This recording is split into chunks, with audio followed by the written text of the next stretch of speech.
வாழ்க வளமுடன். இப்போ நம்ம சாய் சச்சரிதத்தை ரெகுலராக பார்த்துட்ருக்கோம். இந்த வாரம் அத்தியாயம் 4 பார்க்க போகிறோம். போன வாரம் 3வது பார்த்தோம்.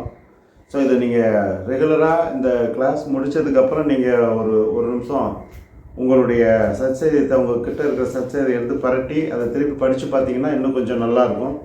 ஸோ அதனால் வகுப்பு முடிஞ்ச உடனே நீங்கள் அதை திருப்பி படித்து பார்க்குறது ரொம்ப நன்மை பயக்குங்கிறத கூறிட்டு 4வது அத்தியாயத்துக்கு போகலாம். 4வது அத்தியாயத்தில் பாபா ஷிரடிக்கு வந்த முதல் விஜயம் அதை பற்றியும், ஷிரடி எப்படி ஒரு புண்ணிய தீர்த்தமாக இருக்கிறது அப்படிங்கிறத பற்றியும், பாபாவை முதல்ல பார்த்தவங்க அவருடைய தோற்றத்தை பற்றி சொன்ன விஷயங்களை பற்றியும், தாஸ்கனு அவர்கள் பிரயாகையில் குளித்தது, அதாவது புண்ணிய தீர்த்தத்தை குளிக்கணும்னு பாபாட்ட சொல்லும்போது பாபா என்ன பண்ணார் அப்படிங்கிற ஒரு விஷயத்தை பற்றியும் நம்ம இந்த 4வது அத்தியாயத்தில் பார்க்க போகிறோம். அதனால் முதல்ல அவர் சொல்ல ஆரம்பிக்கும்போது கீதையில் கண்ணபிரான் கூறினதை சொல்கிறாரு. தர்மம் அழிந்து அதர்மம் தலையெடுக்கும் போதெல்லாம் என்னை நானே அவதரித்துக் கொள்கின்றேன். நல்லோரை காத்து தீயோரை அழிக்க யுகந்தோறும் அவதரிக்கிறேன் அப்படின்னு கண்ணபெருமான் சொன்னதை அவர் சொல்லிடுறாரு.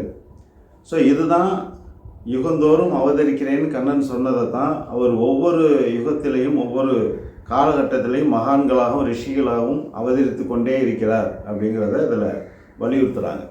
அப்போ ஒவ்வொரு மகானும் ரிஷிகளும் எல்லாமே மகான், நம்ம எதை தெய்வம்னு நினைக்கிறோமோ அந்த தெய்வங்களுடைய அவதாரங்களே ரிஷிகளும் ஞானிகளும் அப்படிங்கிறத இதில் நம்ம புரிஞ்சுக்கிறோம். சில கொஞ்சம் விவகாரமான விஷயங்களை இதில் கூறியிருக்காரு. அதனால் நம்ம கொஞ்சம் ஆழமாக இதை கொஞ்சம் யோசித்து புரிஞ்சுக்கணும் இந்த அத்தியாயத்தை.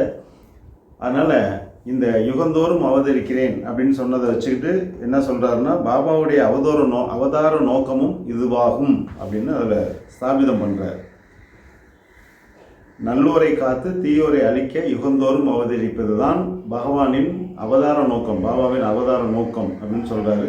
அந்த நோக்கம் நிறைவேறலையாங்கிறத நம்ம வாதம் பண்ண வேண்டிய அவசியம் இல்லை. ஏன்னா அந்தந்த காலகட்டத்திலையும் நல்லோர்களும் தீயோர்களும் கலந்து வசிச்சுக்கிட்டே இருப்போம்.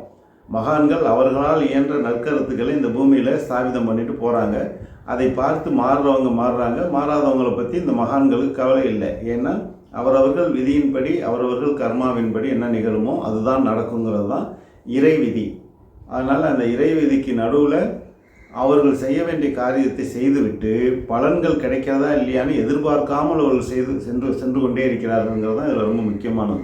அதனால் தக்க தருணத்தில் இறைவன் எந்தெந்த ஞானியாக ரிஷியாக தோன்றணுமோ அது தோன்றி அவர் உதவி செய்து கொண்டே இருக்கிறார்கள். உதாரணமாக அவர் ஹேமத் பந்த் எழுதுறதுல சில விஷயங்கள் அதை குறிக்கிறேன்.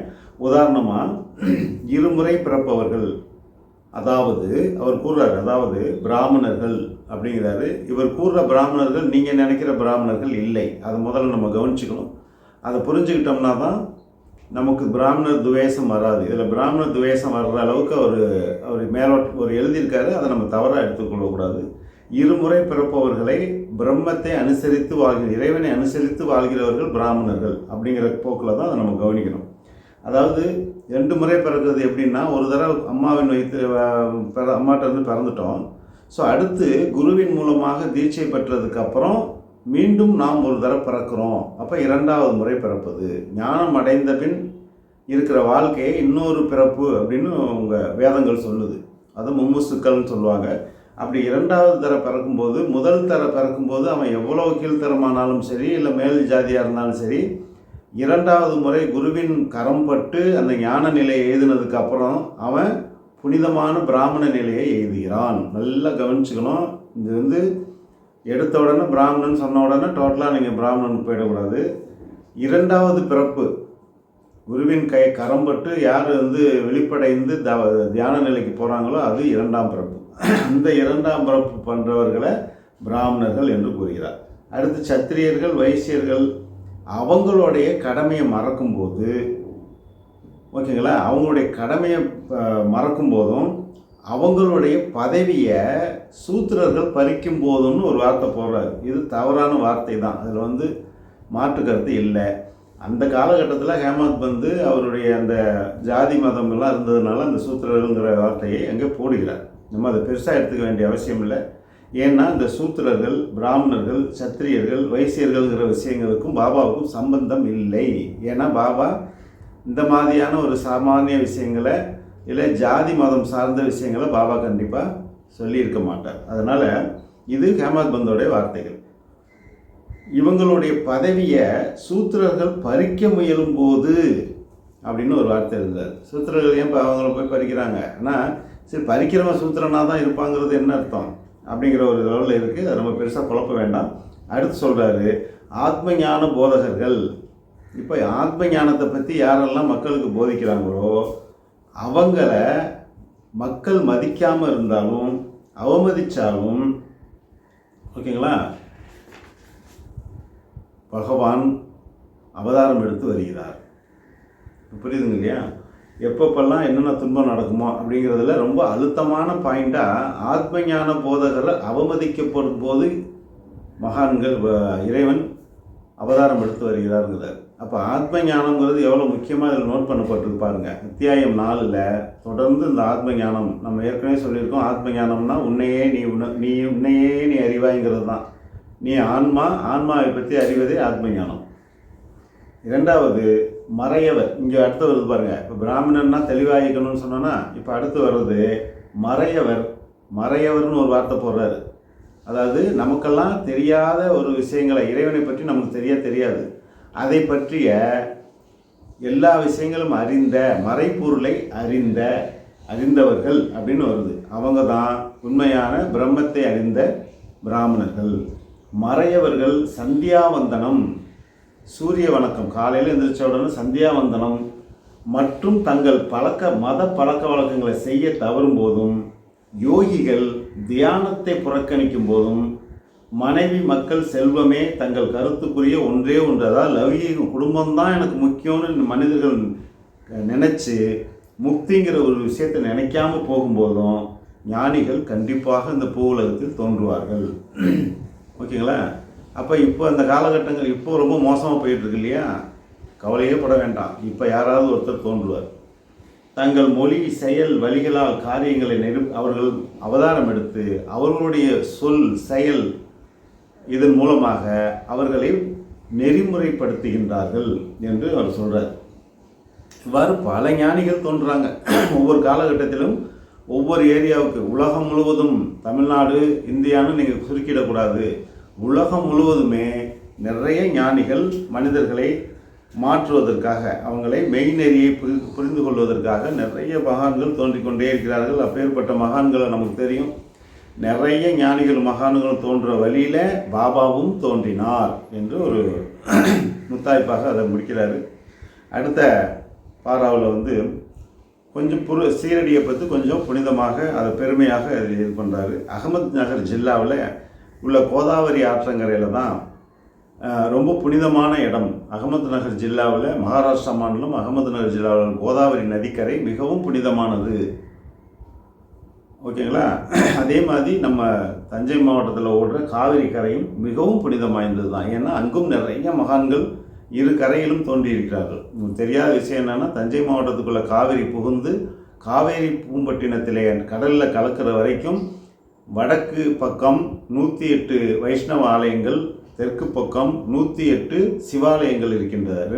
அந்த காவிரி கரையின் இரு கரையிலும், ஒரு கரையில் வைஷ்ணவ ஆலயங்கள் பெருமாள் கோயிலும், இன்னொரு கரையில் சிவன் கோயிலும் 108 இருக்கின்றது என்பது மிக சிறப்பு வாய்ந்தது. அது மாதிரி ஏன் அப்படின்னா, நதிகள் தோறும் புனிதம் வாய்ந்தது தான். அதில் கோதாவரி அகமது நகரில் ஓடுற கோதாவரி மிகவும் அதிர்ஷ்டம் வாய்ந்தது. ஏன்னா அங்கே ஞானேஸ்வர், அகமது நகர் ஜில்லாவில் ஞானேஸ்வர் இருந்திருக்காரு. ஸோ அதுக்கப்புறம் சிரிடி பாபா இருந்திருக்காரு. அதே மாதிரி கிருஷ்ணா ஆற்றங்கரையில் கங்காபுரம், நரசிம்மவாடி, ஔதும்பர் போன்ற புண்ணிய கஷேத்திரங்கள்லாம் நிறைய விஷயங்கள் அந்த நதிக்கரையோரம் தோன்றியவை தான் அப்படிங்கிற ஒரு விளக்கத்தை சொல்லிட்டு, கோதாவரி நதிக்கரையில் இருக்கிற சீரடியும் மிக புனிதமாய்ந்தது என்கிறத சொல்கிறாரு. அதுக்கப்புறம் சாய்பாபா அவருடைய குணரூபம், ஏன்னா அவர் சாட்சாத் பரபிரம்மத்தோட அவதாரம்னா கூட அவர் அவருடைய சத்துவ குண ரூபம் எப்படி இருந்தது அப்படிங்கிறதுக்கு ஒரு சில, அவரை நேரில் கன்ற ஹேமாத் பந்த் அவர்கள் இந்த 4வது அத்தியாயத்தில் சில விளக்கங்களை கொடுக்குறார். அந்த விளக்கங்கள் கடப்பதற்கு மிகவும் கடினமான இகவாழ்வை அவர் ஈஸியாக வென்றுட்டார்.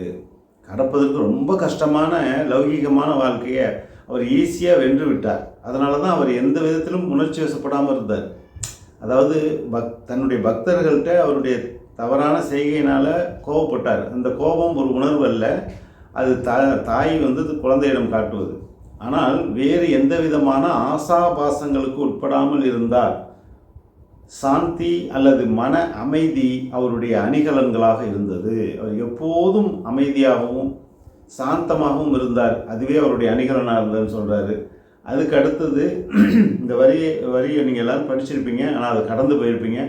அது எனக்கு ஒரு நெருடலான வரி, அதை நான் தவிர்க்கவே விரும்புகிறேன். ஆனால் கூட நம்ம அதை உங்கள்கிட்ட சொல்லிடுறேன். ஏன் அப்படின்னா, பாபா மத இன துவேஷங்களுக்கு அப்பாற்பட்டவர். அவருக்கு ஜாதி மதம் எதுவும் இல்லை.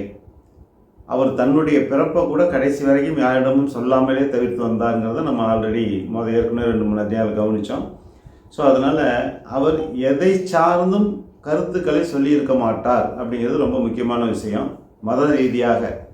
ஆனால் இதில் ஹேமாத் பந்த் அவர்கள் வைஷ்ணவ அடியார்களின் தாயகமாவார் அப்படின்னு பாபா பற்றி குறிப்பிடுறாரு.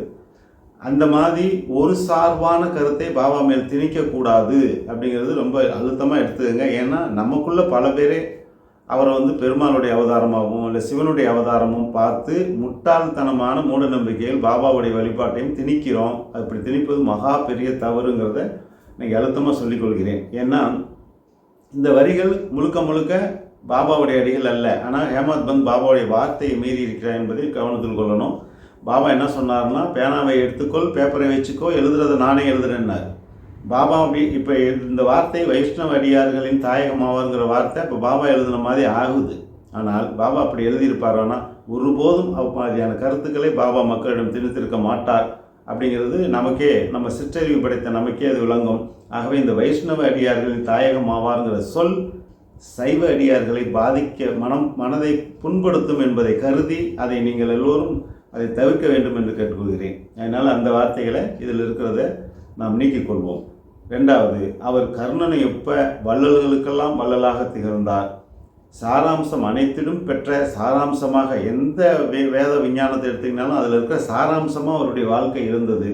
அவர் உள்ளம் ஒரு கண்ணாடியை போன்று தெளிவாக இருந்தது. அவர் எல்லாவற்றையுமே ஏற்றுக்கொண்டார். புகழ்ச்சி, இகழ்ச்சி, இதை பற்றியெல்லாம் அவர் எதுவும் யார் அவர் புகழ்ந்து பேசினாலும் எழுந்து பேசினாலும் அதை பற்றி கருத்து எதையுமே அவர் சொல்லாமல் இருந்தார். எதையுமே சொல்ல மாட்டார். சில நேரங்களில் சரளமாக சிலரிடம் பேசி பழகினார், சிரித்தார், நடித்தார். மிக முக்கியமான விஷயங்கள், நடிப்பையே தொழிலாக கொண்ட ஆடல் பாடல் நிகழ்ச்சியில் செய்து கொண்டிருக்கிற ஆண் பெண்களை அருகே அழைத்து அவர்களை நாட்டியம் ஆட வைத்து தெம்மாங்கு பாடல்களை பாட வைத்து அதை கேட்டு ரசித்தார். அவர்களுக்கு கை நிறைய நாணயங்களை அள்ளி கொடுத்து அவர்களை சந்தோஷப்படுத்தி பார்த்தார். ஆனால் இம்மியளவும் சகஜமாக எல்லா காரியங்களும் ஈடுபட்ட பகவான் சாய்நாதர் இம்மியளவு கூட சலனமற்று இருந்தார். அதுதான் ரொம்ப முக்கியமான ஒரு விஷயம். ஆனால் எல்லா நிகழ்வும் கலந்து கொண்ட பாபா எப்போதும் அல்லாவை நினைத்து கொண்டே இருந்தார். அதுதான் ரொம்ப முக்கியம். அதனால தான் அவர் சொன்னார், ஐம்புலன்கள் அதன் வேலையை செய்யட்டும், மனம் என்னையே நினைக்கட்டும். இந்த ஒரு வார்த்தையை நீங்கள் மனசார எழுதி வச்சுக்கிட்டு இல்லை மனசுக்குள்ளே பயிற்சி வச்சுக்கிட்டிங்கன்னா எதை பற்றியுமே நீங்கள் கவலைப்பட மாட்டீங்க. இப்போ சில பேர் என்ன சொல்லுவீங்க இல்லையா, நான் தியானம் பண்ணணும்னு உட்காடுறேன், ஆனால் மனசு எங்கெங்கேயோ போகுது. ஓகேவா? இப்போ இன்னைக்கு பாபா சொன்னது பார்த்துங்க, மனசு ஐம்புலன்களால் ஆக்கப்பட்டது. அது அதனுடைய வேலையை செய்யுது, எங்கேயோ போகுது, திரியுது, ஊர் சுற்றுது, ரைட்டு. ஸோ அது புலன்களின் பால் ஈர்க்கப்பட்ட மனம் எங்கெங்கோ செல்கிறது. அது மனதின் தன்மை குற்றம் அல்ல, புலன்களின் குற்றம். புலன்கள் அதன் வேலையை அது செய்கிறது. கண்ணுன்னு ஒன்று இருந்தால் பார்க்க செய்யும், அது அதோடைய வேலை. காதுன்னு இருந்தால் கேட்கும், அது அதோட வேலை. வாயின்னு இருந்தால் பேசும், அது அதோட வேலை. ஓகேங்களா? இப்படி 5 புலன்கள் 5 வேலைகளை செய்து கொண்டிருக்கும்.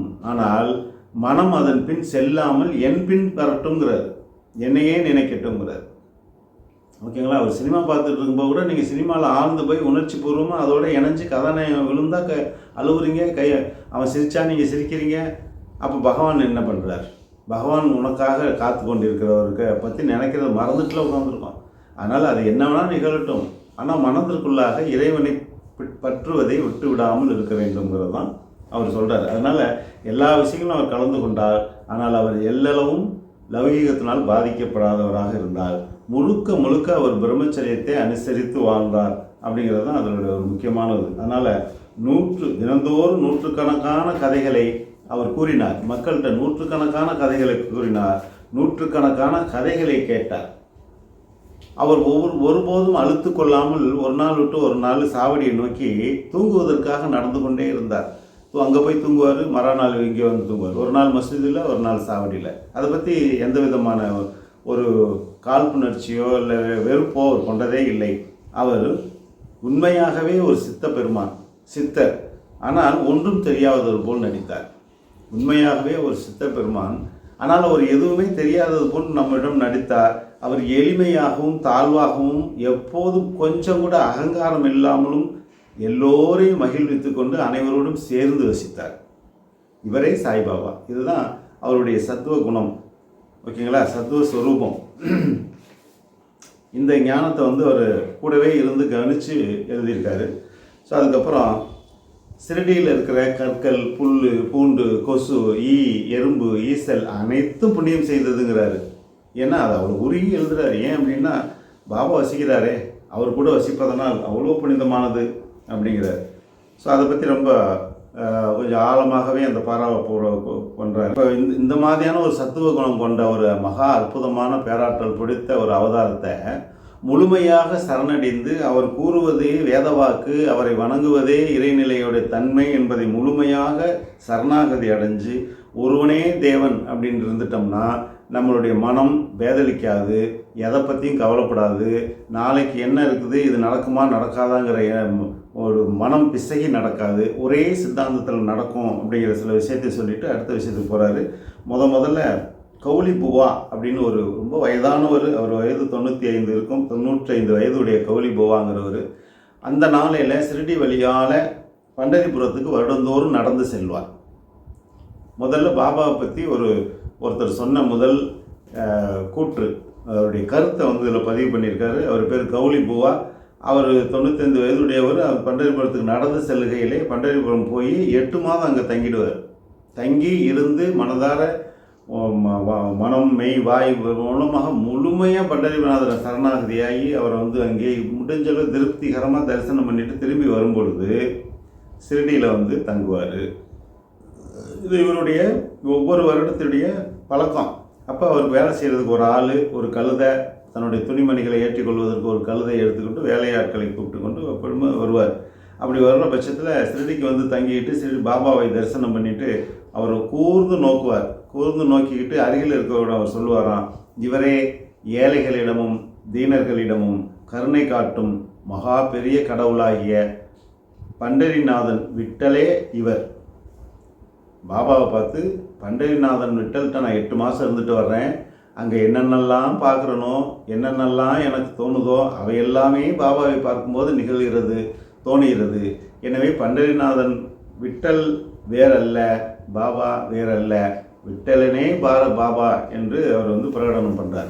முதல்ல இதை பற்றி மனம் விரிவாக பாபாவை பற்றி வெளியில் சொன்னவர் கௌலி புவா அப்படிங்கிற ஒருத்தர். அடுத்து விட்டலுக்கும் பாபாவுக்கும் என்ன மாதிரி தொடர்பு இருக்குங்கிறத அடுத்து சொல்கிறாரு. அந்த 2 தொடர்புகளையும் கொஞ்சம் ஜாயின் பண்ணுறாரு. ஏன் கௌலி புவா விட்டல்நாதன் தான் பாபா அப்படின்னு சொன்னாருங்கிறதுக்காக அதை சொல்கிறாரு. பாபா எப்போயுமே விட்டல்நாதனை பற்றி பாடுறதுல ரொம்ப சந்தோஷமாக பாடிக்கிட்டே இருப்பார். அடுத்தவங்க அந்த விட்டலனை பற்றி பாடும்போது ரொம்ப ஆனந்தமாக கேட்பார். அதுக்கு இரவு பகல் எதுவுமே இல்லை, எல்லா நேரங்களிலும் அதை கேட்டுக்கொண்டே இருப்பார். அது மாதிரி யாரையாவது கூப்பிட்டு தாஸ்கனு மகாராஜை கூப்பிட்டு விட்டல்நாதனை நாம சப்தாகம் பண்ணு என்று கூறுவார். இதெல்லாம் அடிக்கடி கூறிக்கொண்டிருக்கிறதுனால கௌலி புவா சொன்ன மாதிரி இவர் விட்டல்நாதன் தானோ அப்படிங்கிற ஒரு சந்தேகம் ஏற்படுதான் யாருக்கு, ஹேமத் பந்துக்கு.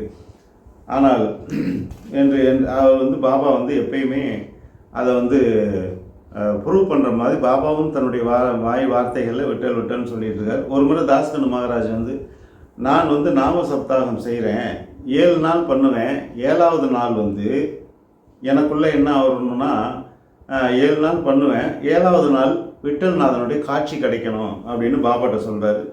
பாபா உடனடியாக உறுதியளித்து, நீ பண்ணு, ஆனால் எவன் ஒருவன் விட்டல்நாதனுடைய சரித்திரத்தை நாம சப்தாகம் செய்கிறானோ அவன் உறுதியுள்ளவனாகவும் பக்தியுள்ளவனாகவும் இருக்க வேண்டும் என்று கூறினார். எல்லாரும் சச்சரிதம் படிக்கலாம், எல்லாரும் நாம சப்தாகம் பண்ணலாம், ஏன் ஒரே நாளிலோடு காலையிலேருந்து ராத்திரிக்குள்ளோடு படித்து முடிக்கலாம், அதெல்லாம் ஓகே தான். ஆனால் பக்தியும் உறுதியும் இருக்கணுமே. இப்போ பக்தி மேலோட்டமாக இருக்கிறதுனால தான் நான் படிச்சிடுறேன், இன்றைக்கி ஒரு நாளில் நான் முடிச்சிடுவேன், இல்லை 7 நாளில் சப்தாகம் பண்ணுவேங்கிறது வந்து பக்தி மட்டும்தான். ஆனால் ஊக்கமும் உறுதியும் நம்பிக்கையும் இருக்க முடியுமா? இருக்கணும். இருந்தால் தான் அந்த பக்தி முழுமையடையும். அது இல்லாத பக்தி வெறும் பக்தி இல்லையா? பாபா வந்து இதை ரொம்ப நுணுக்கமாக கூப்பிடுவார். நீ தாராளமாக படி, 7 நாள் படி, 7வது நாளில் விட்டல் கண்டிப்பாக தரிசனம் கொடுப்பான். ஆனால் படிப்பவனாகிய நீ பக்தியுடன் ஊக்கத்துடன் முழுமையாக சரணாகதியுடன் படிக்க வேண்டும் என்று கூறுகிறார். ஓகேங்களா? ரைட்டு. இவர் படிக்கிறார். இவர் ஆல்ரெடி ஓகே பாபா நமக்கு அனுகிரகம் பண்ணிட்டாருன்னு சொல்லிட்டு தாஸ்கனு மகாராஜ் படிக்கிறாரு. படித்து முடித்த உடனே அவருக்கு 2 விதமாக விட்டலுடைய காட்சிகள் கிடைக்கிது. அந்த காட்சிகளை ரொம்ப விளக்கமாக ஆச்சரியப்படாமல் அது அதிசயங்கிற ஒரு எண்ணம் இல்லாமல் ஹேமத் பந்த் அழகாக விளக்குறாரு. அந்த விளக்கத்தில் என்ன ஒரு விஷயம்னா, சப்தாகம் பண்ணி முடித்த உடனே தாஸ்கனு மகாராஜும் காக்கா சாஹேப் தீட்சித்தும் வந்து குளித்து முடிச்சுட்டு தியானம் பண்ணும்போது நம்ம தாஸ்கனு மகாராஜ் ஒரு கனவு காண்கிறார். அந்த கனவில் வந்து ஆல்ரெடி விட்டலனை பார்க்குறாரு. விட்டலனை பார்த்த உடனே அவர் ரொம்ப ஆனந்தப்பட்டு பாபாட்ட போகிறாரு, தரிசனம் பண்ண போகிறாரு. அப்போ பாபா கேட்குறாரு, என்ன விட்டல் வந்தாரா? அவரை கெட்டீரா? அவர் விளையாட்டு பிள்ளை போன்றவர், அவரை கெட்டியாக பிடித்து கொள்ளும் என்று கூறுகிறார். தியானத்தில் எப்பயுமே சின்ன சின்ன காட்சிகள் கிடைக்கும். இப்போ இதெல்லாம் வந்து நாங்கள்லாம் என்ன மாதிரி ஆட்கள் தியானம் பண்ணும் பொழுது நான் இந்த பாபாவின் வார்த்தைகளை அதோடு கோர்த்து பார்க்குறேன். அது எவ்வளோ உண்மையான வார்த்தைகள்ங்கிறது இந்த பயிற்சியில் ஈடுபடும் பொழுது தான் உணர்ந்து கொள்ள முடியும். ஆகவே ஆத்ம சாதகர்கள் இந்த வரிகளெல்லாம் ஆழமாக மனதுக்குள்ளாக இருத்தி அதை பற்றி தெளிவுகளை நாமே அதை பற்றி அனலைஸ் பண்ணி கண்டுபிடிச்சி புரிஞ்சு உணர்ந்துக்கிட்டோம்னா நாம் பெரும் பேறு பெற்றவர்கள் என்பது உண்மையாகும். ஓகேவா? அப்படி தவத்தில் சில நேரங்களில் சில காட்சிகள் கிடைக்கும். நம்ம எமோஷ்னலாக அந்த காட்சிகளை பார்த்த உடனே வியந்து அதில் ஒரு எமோஷ்னல் பட்ட உடனே அது மறைஞ்சு போயிடும். ஆகவே அந்த காட்சிகள் மீண்டும் திரும்பி வரவே வராது. அதைத்தான் பாபா ரொம்ப அழகாக, என்ன விட்டல் வந்தாரா? அவரை கண்டீரா? அவர் விளையாட்டு பிள்ளை போன்றவர், அவரை கெட்டியாக பிடித்து கொள்ளும் அப்படின்னு ஒரு விளக்கம். எப்படின்னா, உங்கள் மனசுக்குள்ளே தவத்தின் மூலம் கடுமையான அந்த தியானத்தை தொடர்ந்து செய்வதன் மூலமாக சில காட்சிகள் கிடைக்கும். அது பாட்டிலாவோ இல்லாட்டி சிவபெருமானோ இல்லை பெருமாளோ இல்லை பாபாவோ யாராவது வந்தாராகில் அதையே கூர்ந்து கவனித்து கொண்டே இருந்தீர்களே, ஆனால் அவருடைய செயல்பாடுகளை புத்தம் புதிதாக நாம் காண முடியும். அதை எமோஷ்னலாகி நான் பார்த்துட்டேன்னு நீங்கள் நினச்சிங்கன்னா அடுத்த செகண்டு அதை பற்றி அது உடனே நம்மளை விட்டு மறைஞ்சு ஓடி போயிடும். அதை தான் அவர் விளையாட்டு பிள்ளை போன்றவர், வந்தால் அதையே கவனித்து கொண்டே இருங்கள். ஏன்னா நான் பார்க்குறேன், எனக்கு பாபா காட்சி கொடுத்து விட்டார்னு எமோஷனல் ஆகிட்டிங்கன்னா அது உடனே ஓடிவிடும். விளையாட்டு பிள்ளை போன்றவர், அவர் உடனே ஓடி விடுவார் என்று அது சொல்கிறாரு. ஸோ அதனால் அது ஒரு விஷயத்தில் பார்த்துருக்காரு. அதை பார்த்த உடனே பாபா சொன்ன உடனே அதை எடுத்துக்கிறாரு. அதுக்கப்புறம் அன்றைக்கு மதியானம் வந்து ஒரு ஓவியர் விட்டலனுடைய படத்தை வரைஞ்சி ஒரு 30 படங்களை சுமந்து கொண்டு போகிறான் தெருவில். அதை வந்து பார்க்க நேரிடுகிறது. பார்த்தோன்னே ரொம்ப சந்தோஷப்படுறாரு. சந்தோஷப்பட்டு அதில் ஒரு படத்தை வாங்கி தன்னுடைய பூஜை ரூமில் வச்சு வணங்க ஆரம்பிக்கிறார். இவ்விதமாக பாபா கூறியபடி 2 முறை பாபா விட்டனுடைய தரிசனத்தை பெற்றார். இது ஒரு விஷயம். வந்து பகவந்த்ராவ்ங்கிற ஒரு கதையை சொல்கிறாரு. அவர் ஆல்ரெடி பாபாவே சொல்கிறாரு, அவர் விட்டல்நாதரோட பக்தர். அவருக்கு பின்பாக அவர் பையன் அந்த விட்டல்நாதருடைய வழிபாடை விட்டு விட்டார். ஆகவே விட்டலனையும் என்னையும் அவர் பையன் பட்டினி போட்டுட்டாருன்னு பாபா ஒரு இடத்துல முன்மொழிகிறாரு. அதனுடைய அர்த்தத்தை ஹேமத் பந்த் இதில் விளக்குறாரு. ஏன்னா பாபா எப்பொழுதுமே விட்டலனும் தானும் ஒன்று என்று கூறுவதை போன்று சில வார்த்தைகளை கூறியிருக்கிறார். அதை செம்மையாக பயன்படுத்தி கொண்டவர்கள் வாழ்வில் முன்னேறினார்கள். அதை பயன்படுத்தாதவர்கள் பாபாவையும் விட்டலனையும் பட்டினி போட்டதோடு அல்லாமல் தானும் முன்னேற முடியாமல் தவித்தார்கள்ங்கிறத அதில் பதிவு பண்ணுறார். அதனால் அடுத்த கட்டமாக தாஸ்கனுடைய பிரயாகை குளியல் அப்படிங்கிற ஒரு பாயிண்ட்டை ரொம்ப முக்கியமாக சொல்கிறாரு. இது ஒரு சின்ன பாராகிராஃப் தான், ஆனால் இதில் இருக்கிற நிறையா வலுவான விஷயங்கள் இருக்கிறது. முடிஞ்ச அளவுக்கு நான் அதை விளக்குறேன். ஒரு முறை தாஸ்கன் அவர்கள் கங்கைக்கு போய் கங்கையும் யமுனையும் சந்திக்கிற இடத்துல ஒரு புனித ஸ்நானம் செஞ்சால் ரொம்ப நல்லாயிருக்கும் அப்படின்னு நினச்சாரு. இந்துக்கள் அனைவருக்கும் அது ஒரு பழக்கம். நதிகள் இணையும் இடம், சந்திக்கும் இடங்களில் போய் நம்ம குளித்தோம்னா நமக்கு நிறைய நன்மைகள் நடக்கும் அப்படிங்கிறது ஒரு நம்பிக்கை. அந்த அடிப்படையில் இது நல்லா கவனிச்சுங்க, இது ஒரு நம்பிக்கை. இந்த நம்பிக்கைக்கு பாபா என்ன பதில் சொல்கிறாருங்கிறத கவனித்து பார்த்தீங்கன்னா இது வெறும் நம்பிக்கைங்கிறது நமக்கு புரியும். பாபா சொல்கிற நம்பிக்கை வேறு, இந்த நம்பிக்கை வேறு. இது பழக்கத்தின் மூலமாக நாம வருவித்துக் கொள்கின்ற நம்பிக்கை. ஸோ அப்படி ஒரு பாபாவை சந்திக்கும்போது தாஸ்கனு மகாராஜ் என்ன சொல்கிறாருன்னா, ஐயா நான் காசிக்கு சென்று ஒரு புனித ஸ்நானம் செய்து வருகிறேன் என்று கூறுகிறார். அப்போது உடனே பாபா என்ன சொல்கிறாருன்னா, அவ்வளோ தூரம் போக வேண்டிய அவசியம் இல்லை, நமது பிரயாகை இங்கேயே இருக்கிறது, என்னை நம்பு அப்படின்னு சொல்கிறார். அப்போ உடனே தாஸ்கனு மகாராஜ் அரைகுறை மனசோடு என்ன பண்ணுறாருன்னா, சரி ரைட்டு, என்ன பண்ணுறது, பாபா சொல்லிட்டாரே, அதுக்கு மேலே வார்த்தை இல்லையே என்று தன் தலையை பாபாவின் அடிகளில் வைத்து வணங்குகிறார். அப்போ ஒரு ஆச்சரியமாக என்ன நடந்ததுன்னா, பாபாவுடைய கால் கட்டை விரலிலிருந்து பீரிட்டு எழும்பிய நீர் தாஸ்கனுமாவுடைய தலையை நனைத்தது. அது மட்டுமல்ல, தலையை நனைத்த அந்த நதி மெல்ல வெளியே ஓடி நீராக ஓடியது. ஸோ அப்படி அதெல்லாம் பார்த்த ஆச்சரியத்தில் தாஸ்கனு அன்பு கலந்த மரியாதை உணர்ச்சியால் பெரிதும் பாபாவை பார்த்து கவரப்பட்டார். அவர் கண்கள் கண்ணீரால் நிறைந்தன. அந்தரங்கத்தில் அவர் உணர்ச்சியால் உந்தப்பட்டார். அவர் ரொம்ப ஃபீல் ஆகிட்டார். அவருடைய பேச்சு பாபாவின் புகழையும் அவரின் லீலைகளையும் குறிப்பிடும் கவிதையாக பொங்கி வெளிப்பட்டது. இந்த நிகழ்ச்சியை தாஸ்கனு மகாராஜ் அவர்கள் சில விஷயங்களில் எழுதியிருக்கிறாரு. இருப்பினும் இதனுடைய மறைவான விஷயங்களை சில விஷயங்களும் இதோட சொல்கிறேன். இப்போது இதில் எழுதப்பட்டது சச்சரித்தில் சில விஷயங்களை கொஞ்சம் அதாவது என்னென்னா ஒரு சிக்கலான விஷயங்களை இதில் எழுதி இதை விவாத பொருள் ஆக்கிடக்கூடாதுங்கிறதுனால ஹேமந்த் ரொம்ப மேலோட்டமாக அழகாக எழுதிட்டார். ஸோ இருப்பினும் இந்த விஷயம் நான் இப்போ சொல்ல போகிற விஷயம் உங்களுக்கு ரொம்ப முக்கியமானதுங்கிறதுனால நான் அந்த விஷயத்தை சொல்கிறேன். இது விவாதம் அல்ல. மகான்களுடைய சரித்திரமோ அவர்களுடைய கதைகளோ பட்டிமன்றத்துக்கோ விவாதத்துக்கோ உட்பட்டது அன்று. அவையிலிருந்து நாம் என்ன பெறுகின்றோம் என்பது மட்டுமே மெய்யான அறிவாகும். ஆகவே இதில் விவாதத்துக்காக நான் சொல்லலை. ஆனால் இதில் நாம் பெறக்கூடிய நம்பிக்கை, ஸ்ரத்தா சபூரிங்கிற ஒரு விஷயம் இதில் அடங்கி இருக்கிறது. அது சச்சரியத்தில் தவிர்க்கப்பட்டிருக்கிறது, மென்மையாக தவிர்க்கப்பட்டிருக்கிறது. அதை தவிர்க்காமல் நான் அதை உங்களுக்காக சொல்கிறேன், நீங்கள் புரிஞ்சுக்கணுங்கிறதுக்காக கேட்குறேன். தாஸ்கனு மகாராஜ் பாபாவுடைய கால் கட்ட விரலிலிருந்து பொங்கி எழுந்த இந்த நீரை தன்னுடைய தலையை நனைத்து கொண்டாரே ஒழிய அதை எடுத்து அருந்தவில்லை. ஏனெனில் மகான்களுடைய இந்த மாதிரியான மகானுடைய பாதச்சுவடுகளில் நீரை அலம்பி அந்த நீரை குடிப்பது பக்தர்களுக்கு வழக்கம், சிஷியர்களுக்கு அந்த நாளில் வழக்கம். ஆனால் தாஸ்கனு மகாராஜ் இந்த நீரை எடுத்து வாயில் விட்டுக்கொள்ளவில்லை. ஏன் அப்படின்னா, தாஸ்கனு மகாராஜ் ரொம்ப நிறைய படித்த ஒரு வேதங்கள் படித்த வேத விஷயங்கள் எல்லாம் கரைத்து குடித்த ஒரு முக்கியமான ஒரு ஆள், ஒரு பிராமணர். நல்லா கவனித்து பார்த்தீங்கன்னா, ஒவ்வொரு மகானையும் அவருடைய கதைகளை சேகரித்து அந்த கதைகளை கதாகாலட்சேபம் செய்கின்ற ஒரு மிகப்பெரிய கவிஞன் அவர் அந்த காலத்தில். ஸோ அப்போ ஒரு மகானை பற்றி பேசுகிறதுக்கு முன்னாடி அவரை பற்றி ஆய்வு செய்வதற்காக அவருடைய பிறப்பிடங்கள், அவர் எங்கேருந்து வந்தார் போனாங்கிறதெல்லாம் நேரில் சென்று ஆய்வு செய்து அந்த கதைகளை தொகுத்து தான் கதாகாலட்சேபம் பண்ணுவார். பாபா காலத்துக்கு முன்பாகவே அவர் பல மகான்களை கதாகாலட்சேபம் செய்து கொண்டிருக்கிறார். பிற்பாடு பாபாவிடம் வந்ததுக்கப்புறம் பாபா முழுமையாக பாபாவிடம் ஒரு ஈர்ப்பின் நிமித்தமாக பாபாவையே குருவாக ஏற்றுக்கொண்டு பாபாவுடைய புகைப்படத்தை வைத்து தான் அவர் பண்ணுவார், கதாகாலட்சேபம் பண்ணுவார். அப்படிப்பட்ட ஒரு காலகட்டத்தில் இவர் பாபாவை பற்றிய ஆய்வுகளை நிகழ்த்துகிறார். நிகழ்த்தும் பொழுது பாபாவுடைய பிறப்பு ஓரளவுக்கு அதை அறிந்து கொள்கிறார். ஸோ அறிந்து கொள்ளும் பொழுது அதுக்கு பின்பாக தான் பாபாவை பற்றி அவர் கதாகாலட்சேபம் செய்ய வர்றாரு. அப்படி உணர்ந்து கொண்டவர் அவர் ஒரு இஸ்லாமியர் என்பதை ஆழமாக அறிந்து கொண்டதனால் அவருடைய கால்களிலிருந்து வந்த நீரை எடுத்து அவர் வாயில் விட்டு கொள்ளவில்லை. இதை யார் சொன்னால், எதுக்கு சொன்னான்னா, நீங்கள் எப்படி சொல்கிறீங்கன்னா அதில் ஆதாரம் இருக்கிறது. ஏன் அப்படின்னா, பிற்பாடு பாபாவின் மரணத்துக்கு பின்பாக ரொம்ப பேர் பாபாட்ட பழகினவங்க பாபாவை சரியாக புரிந்து கொள்ளவே இல்லையே என்று வருத்தப்பட்டார். அதில் தாஸ்கனு மகாராஜ் முக்கியமானவர்.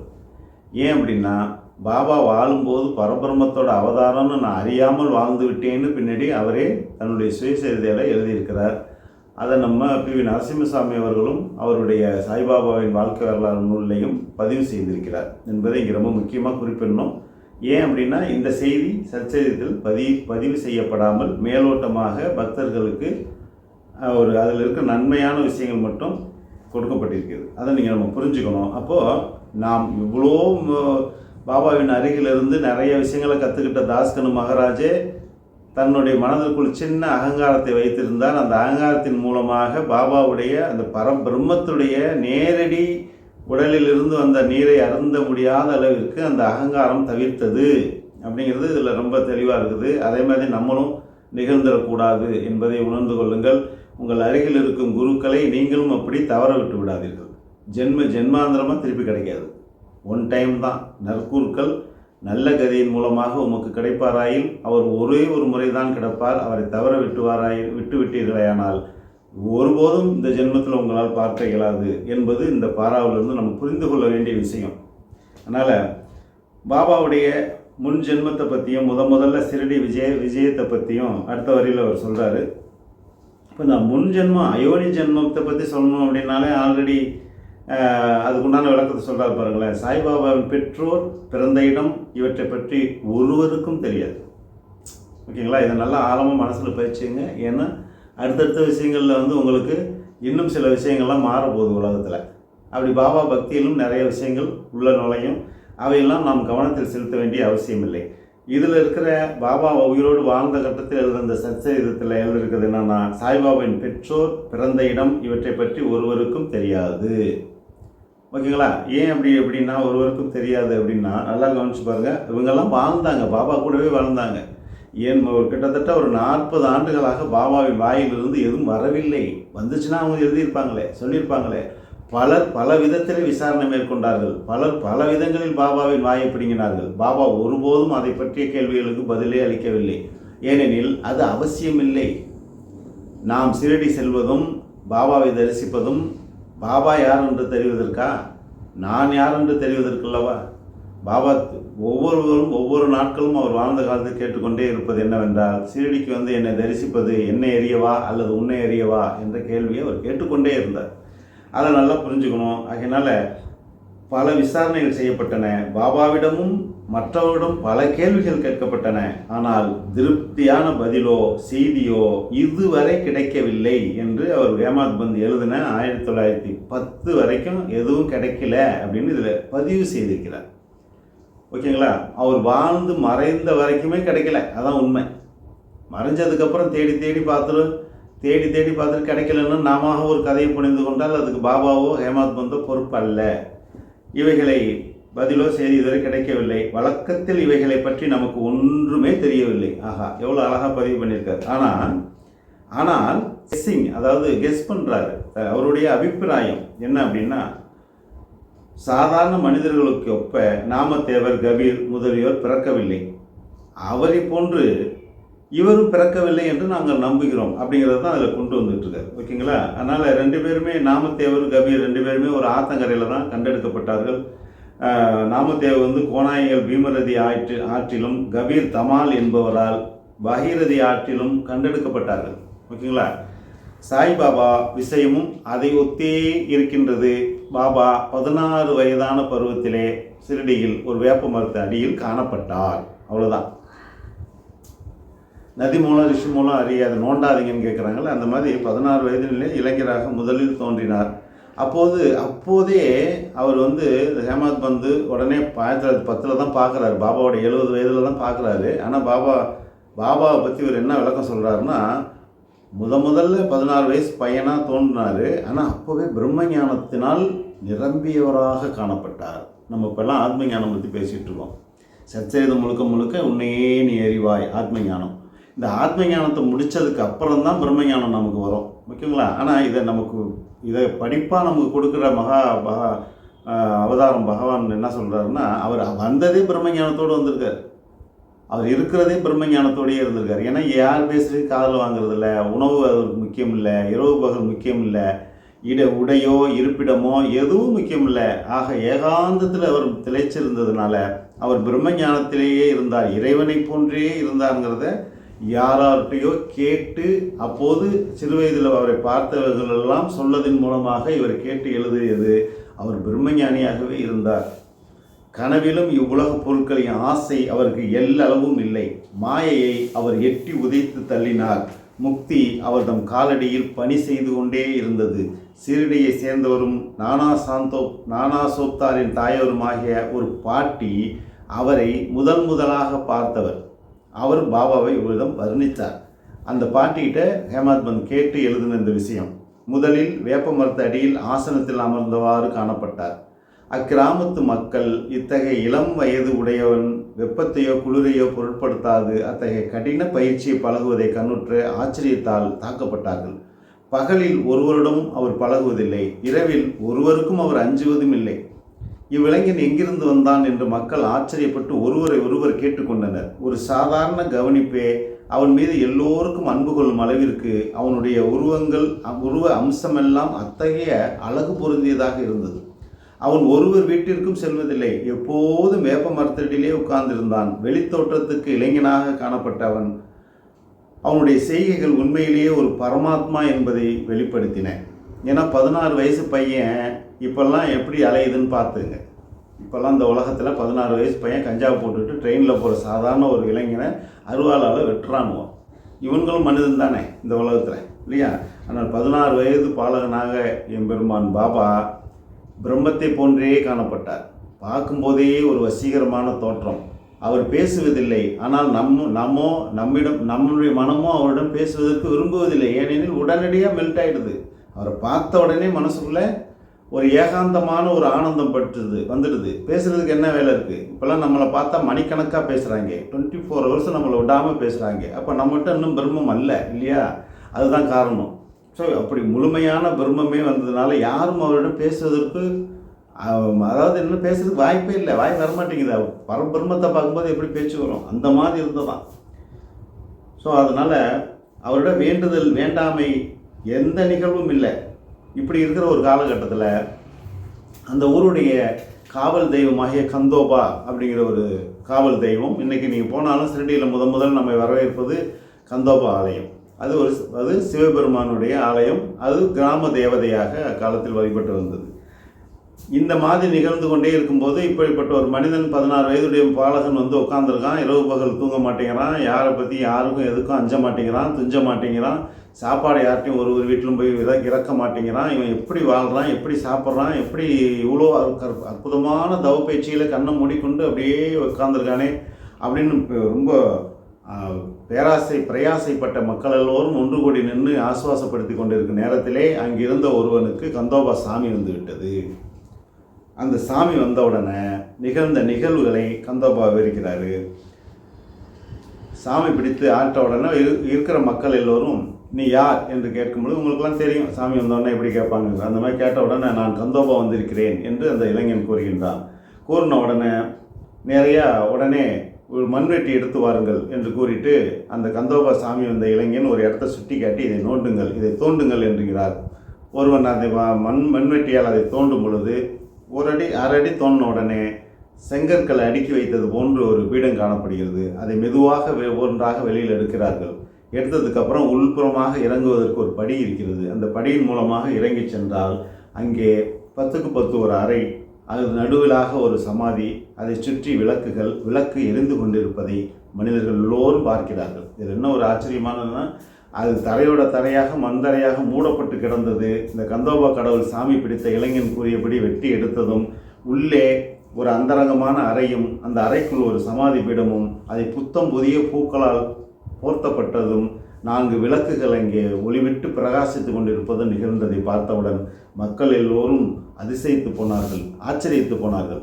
அப்பொழுது அந்த நிலவறைக்குள் மெதுவாக இறங்கி சென்ற மனிதர்கள் அங்கே இருக்கிறவர்களெல்லாம் ஒன்றாக பார்த்தார்கள். அங்கே ஜபம் செய்யும் பைகள் தொங்கியது, மரப்பலகைகள், ஜப மாலைகள் முதலியவை அங்கே காணப்பட்டன. உடனே கந்தோபா கடவுள் சாமி ஆடிய அந்த இளைஞன் கூறுகின்றான், பாபாவை பார்த்து, இவ்விளைஞன் இங்கு 12 ஆண்டுகளாக தவ பயிற்சி செய்தான் என்று கூறுகிறார். பிறகு ஜனங்கள் அவ்விளைஞனிடம் இதை பற்றி கேட்க துவங்கினார்கள். இந்த சாமி சொல்லிவிடுச்சு, 12 வருஷம் அந்த இடத்துல இந்த இளைஞன் தவம் செய்தான், இதுதான் அவனுடைய பூர்வீக வரலாறு அப்படின்னு சொன்ன உடனே அதுக்கப்புறம் ஜனங்கள் சும்மா இருப்பாங்களா?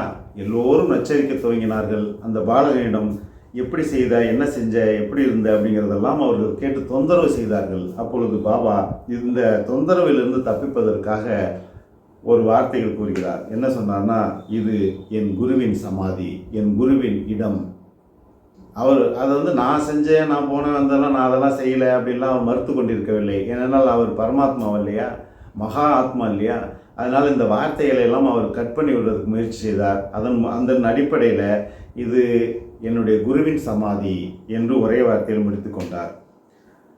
அதுக்கு மேற்கொண்டு அவர்களை திசை திருப்புவதற்காக இந்த வார்த்தையை சொல்லிவிட்டு, இது மிகவும் புனிதமான இடம், இந்த இடத்தை எவன் ஒருவன் தினந்தோறும் கூட்டி பெருக்கி அதற்கு ஒரு ஊதுபத்தி கொளுத்துகிறானோ அவனுக்கு என் குருநாதரின் அருள் பூர்ணமாக கிட்டும் என்று கூறி அதை பழையபடியே மூடி வைத்து பத்திரப்படுத்தி வைத்துக் கொள்ளுங்கள் அப்படின்னு சொன்ன உடனே அவர்கள் எல்லோரும் அதை சுத்தப்படுத்தி பத்திரப்படுத்தி வைத்தார்கள். அந்த நாளையில் அது பக்கத்திலேயே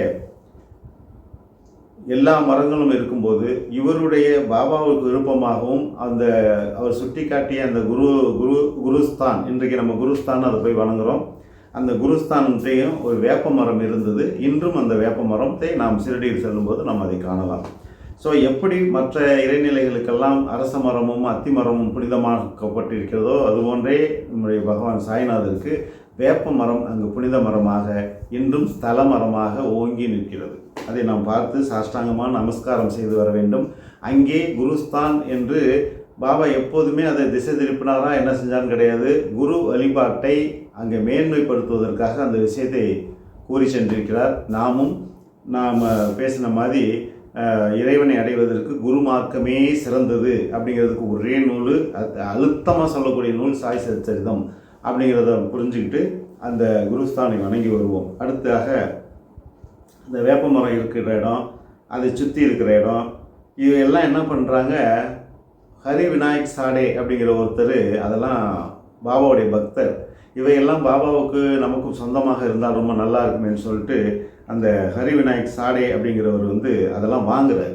அந்த காலத்தில் பணம் போட்டு அதை வாங்கி அந்த இடத்துல ஒரு அழகான ஒரு கட்டடம் கட்டி, இந்த ஊருக்கு வந்தால் பாபாவை பார்ப்பதற்கு நம்ம இங்கே வந்தோம்னா இங்கே தங்கி இங்கேயே ஓய்வு எடுத்து பாபாவை கண்குளிர தரிசித்து மனமாற அவரிடம் ஆசி வாங்கி செல்லலாம் என்பதற்காக அங்கே ஒரு கட்டடம் எழுப்புகிறார்.